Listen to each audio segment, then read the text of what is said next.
Assalamualaikum warahmatullahi wabarakatuh. Saya Mardiani Putri dengan NIM 202017 akan mempresentasikan bioteknologi pelindungan tanaman. Apa itu bioteknologi? Bioteknologi adalah penerapan prinsip-prinsip ilmu biologi, biokimia, dan rekayasa yang memanfaatkan agensi jasad makhluk hidup dan komponen-komponennya untuk memproduksi barang atau jasa yang dapat dimanfaatkan oleh manusia.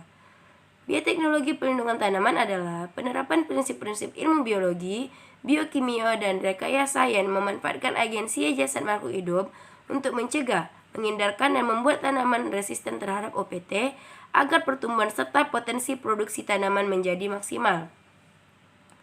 Tujuannya, daya produksi tinggi, daya tahan yang tinggi terhadap penyakit dan cekaman lingkungan, kebutuhan yang rendah akan pupuk dan bahan kimia lain. Negara maju yang telah melaksanakan pelindungan tanaman secara intensif masih kehilangan hasil panen sebesar 10%. Negara berkembang kehilangan hasil panen mencapai 60%. 80% petani Indonesia masih menggunakan pestisida sintetis untuk menekan serangan OPT. Ada 3.207 nama dagang yang terdaftar di Direktorat Pupuk dan Pestisida pada tahun 2016. Ada beberapa macam teknik pengendalian untuk pengelolaan hama. Ada teknik pengendalian hayati, teknik pengendalian terpadu, dan tanaman transgenik. Teknik pengendalian hayati, musuh alami hama adalah musuh hidup yang dapat menjadi penyebab kematian bagi hama. Pengendalian hayati, usaha pengendalian hama dan dilakukan dengan sengaja menggunakan musuh alami hama seperti predator, parasitoid, dan patogen. Tantangan yang dihadapi ada modal awal yang relatif besar dan fasilitas yang lengkap dan SDM yang berkualitas, berpendidikan khusus, dan berdedikasi yang tinggi. Predator atau binatang serangga yang memburu atau memakan atau menghisap cairan tubuh mangsanya untuk memenuhi kebutuhan hidupnya. Contohnya ada burung hantu, burung serikatan, belalang sembah, capung, laba-laba, dan kepik buas. Parasitoid, binatang atau serangga yang hidup menumpang di dalam tubuh hama serta menjadikan hama yang terinfeksi sebagai sumber pakan. Contohnya endoparasitoid dan eksporasitoid. Pengendalian hama terpadu, konsep PHT. Pengendalian secara alami serta memadukan semua cara pengendalian yang kompatibel secara sinergi dan memperoleh hasil terbaik dengan mengutamakan cara-cara pengendalian non-kimiawi. Komponen penting pengendalian hama terpadu.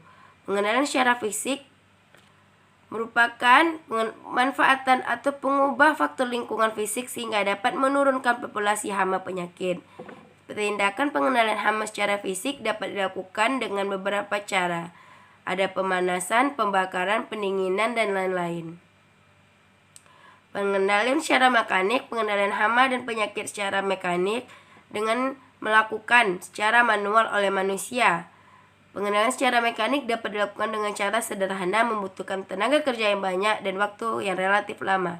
Contohnya mengumpulkan hama dan telurnya menggunakan tangan, memangkas cabang, ranting, atau bagian lainnya yang terserang hama, pemasangan perangkap hama, dan pembungkusan buah.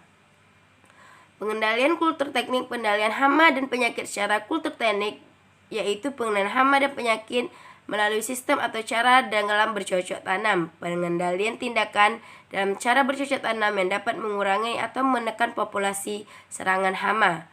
Pengendalian dengan peraturan karantina. Pengendalian dengan peraturan perundangan yaitu pencegah penyebaran atau perpindahan dan penularan organisme pengganggu tanaman melalui kebijakan perundang-undangan yang ditetapkan oleh pemerintah.